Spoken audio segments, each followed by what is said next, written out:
This is Scott the Fix-It Guy. Our goal with our videos is to empower you to be able to do the repairs on your own and save a whole lot of money and also get that great feeling of having fixed it by yourself. Today we have a Whirlpool washing machine. This is the model number, and this is a stacked version, and the motor keeps cutting out during the spin cycle. It works for a while and then it shuts itself off. We're going to take a look. We got it unplugged. We're going to take out these two Phillips head screws to open this panel, and then we're going to reach back, and there's two little bolts that we have to get out. We're going to use an angle tool to get to this little bolt because it's hard to get to. If you get behind the dryer, it's actually pretty easy, but if you do it from the front, you need this little angle tool to get to it, or a ratchet. So then there's another one over here. So it's in each corner of the back of the front of the top panel. So once we get those screws out, we're going to slide the top panel toward us by just about an inch so that the forward pieces release, allowing the top panel to hinge up. There's a little bolt that came out. So we're going to pull it toward us a little bit and then hinge it up, and we're going to disconnect this modular connector for the lid switch. We're going to pinch in and pull down. Now we can lift the whole upper panel up and out of the way. Now we're going to remove two bolts here that are holding on the front panel at the top, one on the left, one on the right. And then we'll go ahead and grab the panel, lift up, and that's going to release the little forks at the bottom. Get the front panel out of there. And I'm going to check to see if there might be something caught between the tub and the spin basket. So I'm going to push down on the balance ring, and I'm going to disconnect. I think there's maybe 8 of these little connectors all the way around the perimeter. I'm going to just disconnect all of them, push down and pull them away so that they disconnect, and then I'm going to lift the balance ring off so I can look in there and see if there might be an article of clothing that's caught, or a little towel. That would create so much friction that during high-speed spin the motor would overheat and it would shut itself off. So the customer said that it works for a while, then it shuts off, and if you let it cool down it'll work again. So I'm looking in the perimeter there between the metal spin basket and the plastic tub all the way around. Can't see anything. Also, when you turn the spin basket, you may hear a rubbing sound. I didn't hear any rubbing sound, but I just want to look in there and just rule that out. If that is not the case and it's still cutting out, it just means that the motor's getting old and it's time to replace it. And they're pretty cheap and pretty easy to replace. I noticed when I bent down close to the motor, it had a burnt smell to it. We call it ozone. You could smell that it had been just either overused or just a sign of its old age.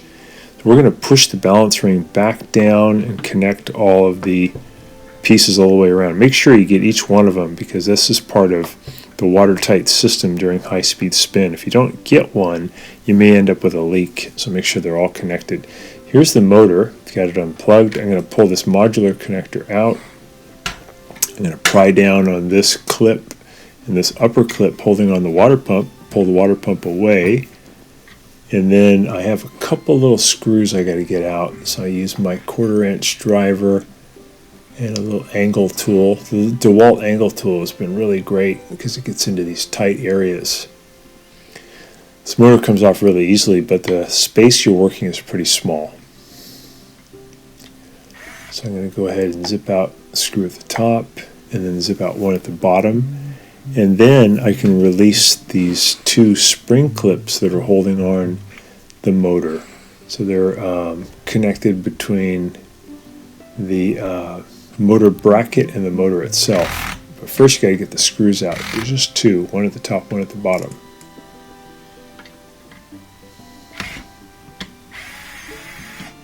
There's that one, 1/4 inch screw. One at the bottom. And then I'll take a standard head screwdriver and I'm going to pry the spring clip off the top, and that'll release the top one, and the bottom one will come off too. There we go. So that one came off. Also the bottom one came off.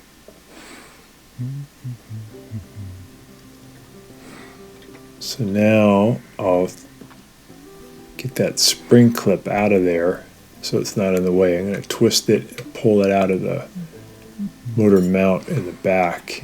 And now I can lift up. These are kind of heavy, maybe 10, 15 pounds. I'm going to lift up underneath and I'm going to kind of wiggle it out if it's tight space there.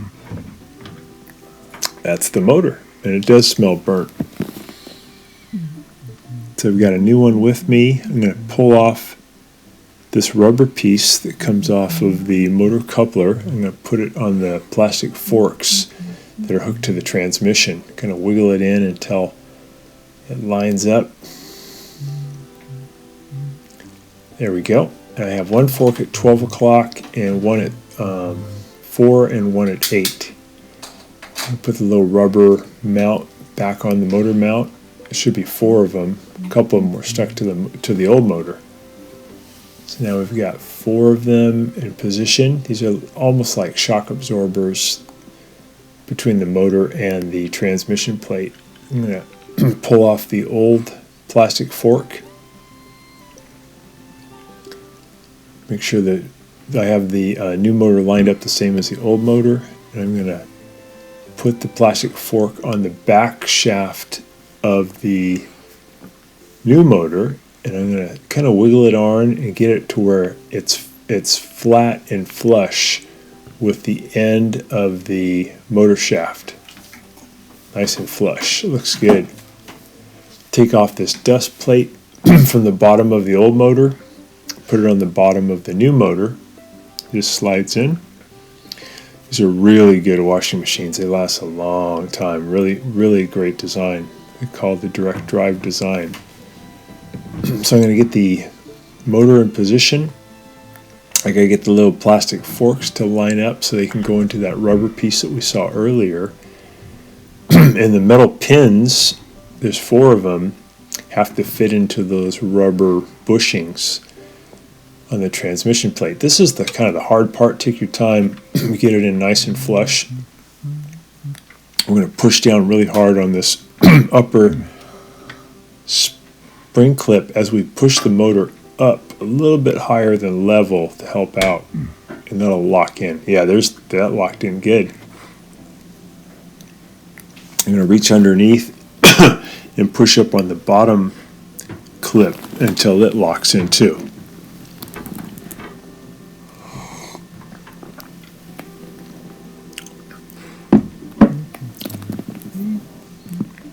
You have to use a fair amount of force to get those things to click in.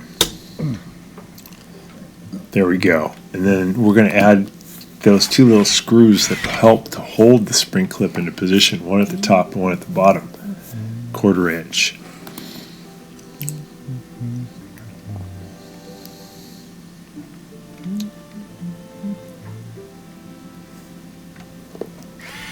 I would say one thing that makes these motors burn out prematurely would be washing blankets and bathroom mats. So I'm going to put the water pump back on. I'm going to reach underneath where the motor coupler was, and I'm going to spin it. We can see the shaft spinning. That's so the shaft can line up better with the opening on the water pump. I keep turning it until it feels like it fits in. And I'm going to put in the metal clips that hold on the water pump. One at the bottom and one at the top. And I put them in on the vertical plane first and then twist them to the horizontal plane. And then I'm going to push up underneath until it clicks into position. These ones don't use screws, they just are only using spring tension. There's the bottom one. Top one, same thing.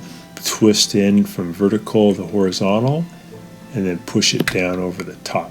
And now we put in the motor power connector. Make sure it's fully seated. We're pretty much done at this point. We just have to reassemble the cabinet. So I'm going to put these forks here on both sides. They're going to fit into holes on the bottom part of the front panel. So I'm going to line those up, and I'll lift the front panel a little higher than it should be and let it drop down under those forks at the bottom. This is kind of a difficult part. Just take your time. Just trying to line it up. You can swear and curse a few times to help you out. And then we're going to put in those screws to hold in the top of the front panel.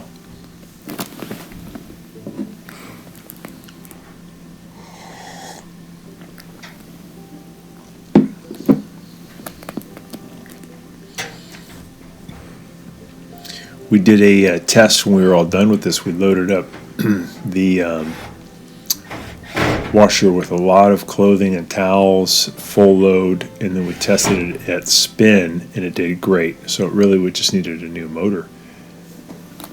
Here comes the top panel. Put it in position. And then we're going to connect the lid switch modular connector. Make sure it fully seats in and clicks. There we go. And we have to slide it in so it catches on these little plastic pieces. Looks great. So now we have to add in those two screws in the back. This is kind of done by feel because we can't really see back there.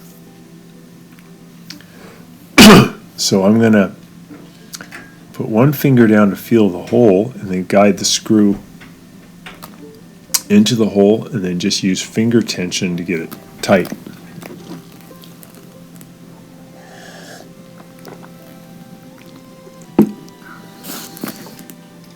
And I'll go ahead and tighten it with the angle tool. And we'll do the same thing on the other side. Oftentimes on this model, I find it difficult to get both of these lined up.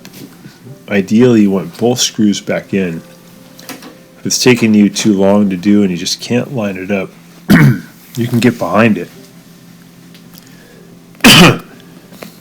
Now we're going to go ahead and put that panel back in.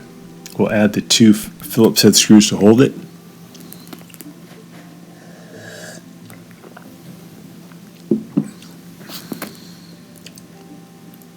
And we'll set it for spin.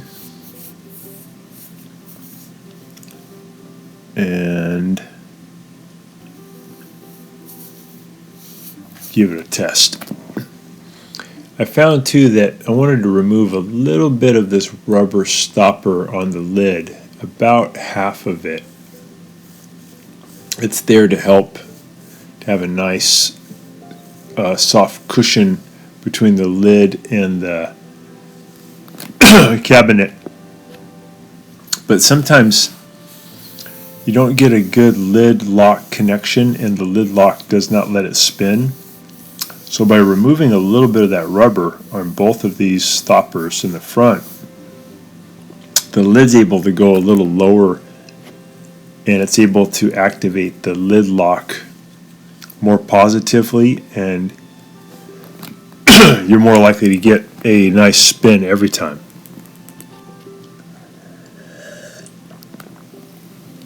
One way you can test if this is trouble, if it won't spin, but then you push down with your body weight on the lid and it does spin, that means you just have to remove a little bit of this rubber. There we go. Put it on spin and it did great. So hopefully this will help you out a lot too. Thanks so much for watching. Thanks so much for watching our video. We really appreciate your support. And when you get a chance, please press the subscribe button below so you can be subscribed, and also the notification bell so we can send you more videos about appliance repair. Please also give us a thumbs up if you enjoyed the video. If you really liked the video and it really helped you, please press this new applaud button and you can show your support and also get a nice clapping hands for your video. Thanks again.